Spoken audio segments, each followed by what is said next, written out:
Good morning, everybody. Working on the Duramax today, LBZ, doing the downpipe, 3-inch PPE downpipe. Comes with this and a little gasket.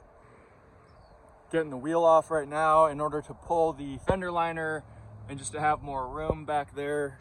I'll show you all of the different socket sizes and wrenches and things that I do, but that's the video for today.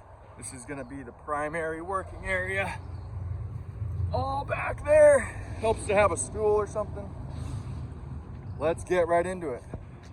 Starting with the fender liner, just use this tool, pop all of them out, get the liner out. Okay, with that out of the way, you're gonna have access to a few different things in here. There's the bottom banjo for the downpipe.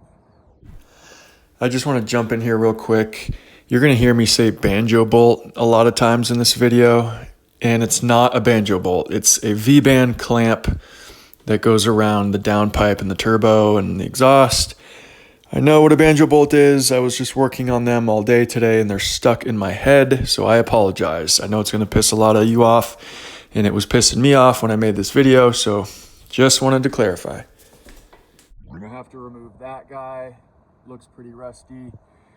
I brought heat and penetrating fluid, and then you can reach one of the heat shield bolts right there and a few others. Show you as we get in there. This is my PCV reroute, so I might have to take it out of the way, but I'll show you the rest up top. Out the heat shield bolts right now, they're a 10 mil. Getting it with this little guy. There's 3 of them. Okay, so for the transmission dipstick, I'm gonna have to get these out of the way. There's 2 of them right there. They're 13 millimeters, and these are extremely helpful. 3 heat shield bolts, 10 millimeter. They look like this. You're gonna have one far down there on that side, probably halfway down the shield, and then you got one right there, and the third is below it. You access it from the bottom. Got both transmission dipstick nuts out. Again, they're 13 millimeter. There's 2 of them. They look like this. Now you can have some wiggle room to try and finagle out the heat shield and the downpipe when we get there. I pulled the heat shield out through the top, kind of bending my way up and through it.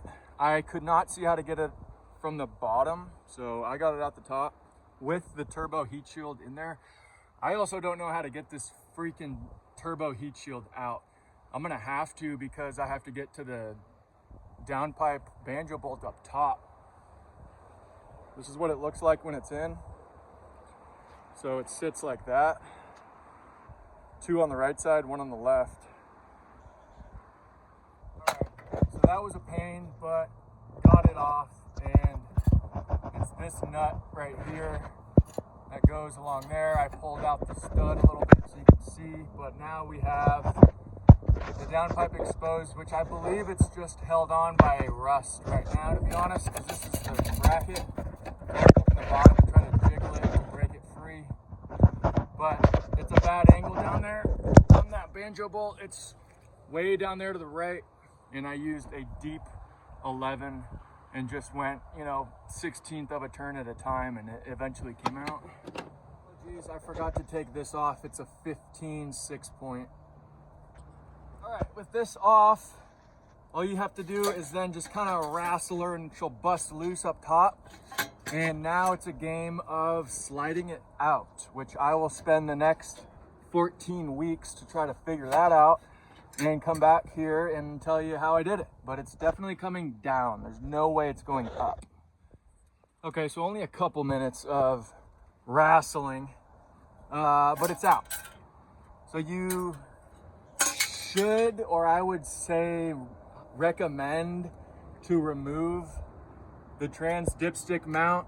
I'm pretty sure that was necessary, because then you can kind of move it back and forth. But all I did was just wrestle it down and inch by inch, and there she is. So this is why you replace it, and I'll compare it to the PPE one. See that dent right there? That is not very round. And then see the 90 look at the difference here.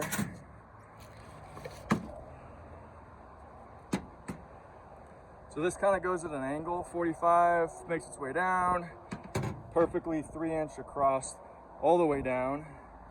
And then this one's a little bit dented in the middle, and it makes a weird little angle when the exhaust is coming out of the turbo. This one's nice and round. You are reusing these, so that's the bottom one. Clean it up a little bit. This one's really rusty. And then the top one, I'm gonna kind of take it apart a little bit, wire wheel it, give it some oil. And the PPE kit comes with this gasket for the bottom down here.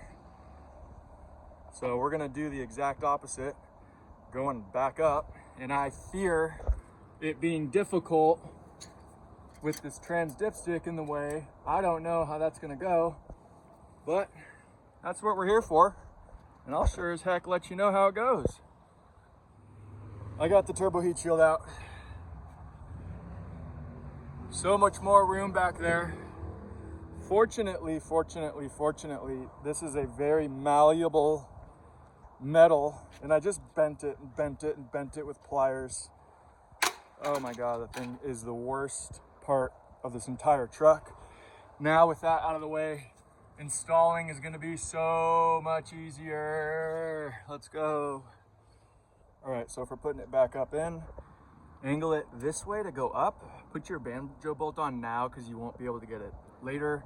And then get this stud out of the way so that it slides up easier.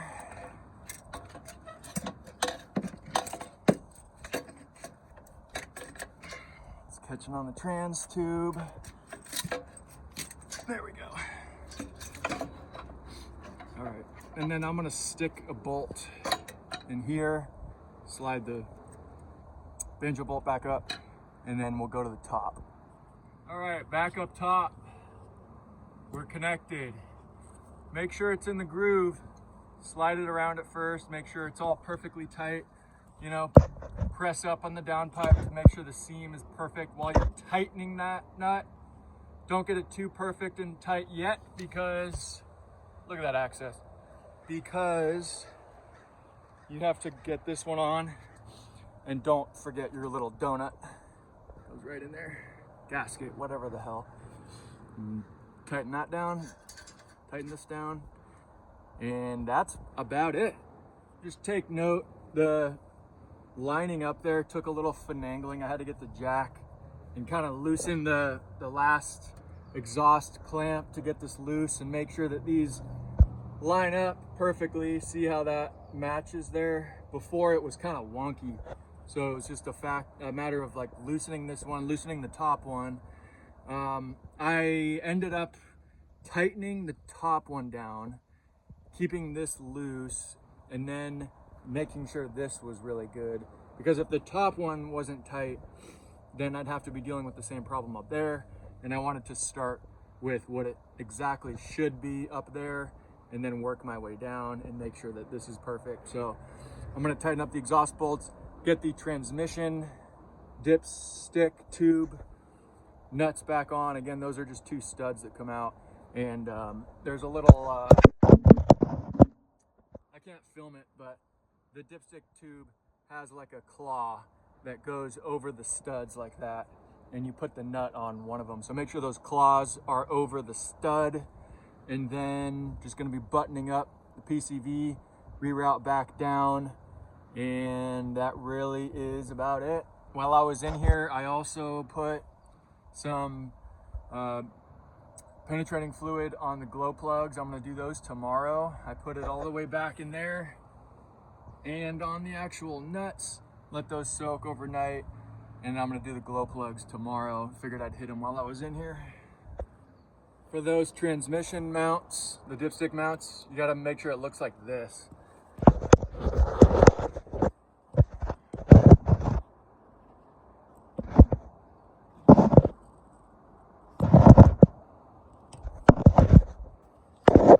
Just started her up, checked for leaks here and up top. Kind of listened to it. check for any hissing.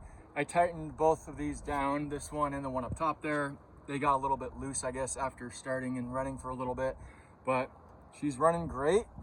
I'm gonna try to drive it around to listen for a difference in the turbo, but other than that, that's the install. Throw the fender liner back up and the wheel, and we're good to go. Thank you for watching. So in addition here, I've been driving this truck all day, and I noticed that there is a very noticeable increase in sound inside the cab down by my feet, you know, pretty much right behind the firewall of where the downpipe is, and also vibration, but just kind of like an overall droning noise. It's definitely different, you know, and if that's just how it's going to be with a new downpipe like that, that's fine. I'm just not sure if that's the new normal. So if it is, let me know. It's definitely different, you know, mainly on idle and light throttle. I'll feel it and I'll hear this kind of odd grumbling noise. It's obviously the downpipe, but I just can't tell if that's normal or not. And I went and inspected a bunch of times, took the fender liner back off, looked up in there, see if there's something rubbing up against the firewall, and it's not. There's nothing there. So I guess it's just the way the new downpipe is and the noise that it makes compared to the last one. So just wanted to add that in there.